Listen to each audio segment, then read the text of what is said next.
Open చేయి. ముందు మా అమ్మాయిని చూపించు. ముందు డబ్బు, తర్వాతే అమ్మాయి. మా అన్నయ్యకి మాటిచాను పాపాని సేఫ్ గా తీసుకొస్తానని.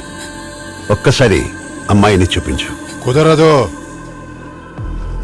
నీకు దండం పెడతాను ప్లీజ్.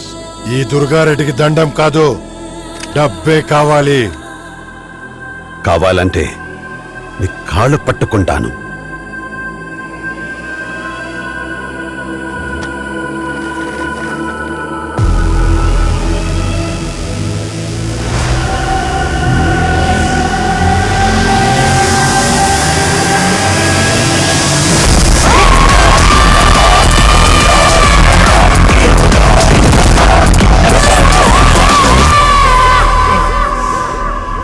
తమ్ముడు, నేను చాలా డేంజరస్.